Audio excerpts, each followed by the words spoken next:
ওখানে সামনের ভাই দেখা যাচ্ছে না।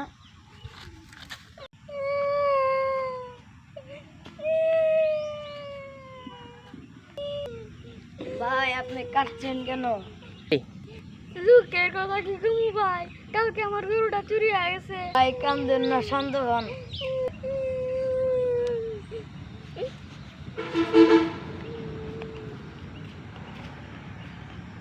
ভাই কান্দেন না, শান্ত হন। আগে চেয়ার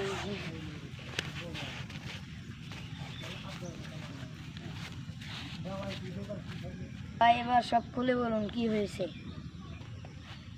ভাই কালকে 1,20,000 টাকা দিয়ে গরু কিনেছিলাম, সেটা চুরি হয়ে গিয়েছে।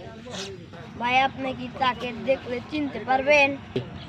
ভাই রাত্রেবেলা তো দেখি গরু আওয়াজ করছে, তখন আমি ঘর থেকে বেরিয়ে দেখি, তখন একটা লোকের মুখে দেখলাম গামছা পেঁচানো।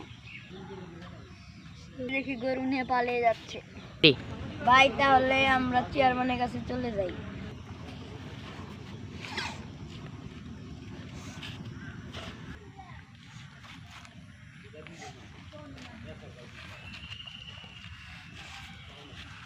জমিতে সার দিতে হবে, এখনো লোকে নেই। কি যে করি তাদের নিয়ে। চেয়ারম্যান সাহেব, আপনার কাছে একটা বিচার। আরে তোমরা কি বিচার বলো? চেয়ারম্যান সাহেব, উনার কুরবানি গরু চুরি হয়ে গেছে। চেয়ারম্যান সাহেব, উনার কুরবানি গরু চুরি হয়ে গেছে। বলো কি, আমাদের গ্রামে চোর আসলো কোথা থেকে? চেয়ারম্যান সাহেব, ওই তামিমের ছেলে আলিফ আমার গরুটা চুরি করছে। সে গামছা পেঁচেছিল, তাকে ধরার সময় দেখেছি কিন্তু ধরতে পারিনি। আচ্ছা চলো তাহলে। আলিফ, এ আলিফ, এদিকে আয়। তোর নামে নালিশ আছে, তুই এদিকে আয়।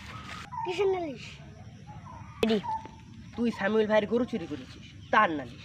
না, আমি তো কোনো গরু চুরি করিনি। তো চুরি করার সকল ভিডিও আমাদের কাছে আছে। সামিউল ভাইয়ের বাসায় একটা ক্যামেরা লাগানো আছে। দেখান তো দেখি। দে মোবাইল দে তো, এনে দে। হ্যাঁ, তোর সকল চুরির প্রমাণ পেয়ে গিয়েছি আমরা। চল এবার তোকে থানায় দিয়ে আসবো। রেডি। আচ্ছা যা, তোকে লাস্ট বন্ধ সুযোগ দিলাম, তুই ওর গরু ওকে ফিরিয়ে দিস, আর কখনো এরকম কাজ করিস না। ভিডিওটি শেয়ার করে দিন আর আমাদের চ্যানেলটি সাবস্ক্রাইব করে দিন।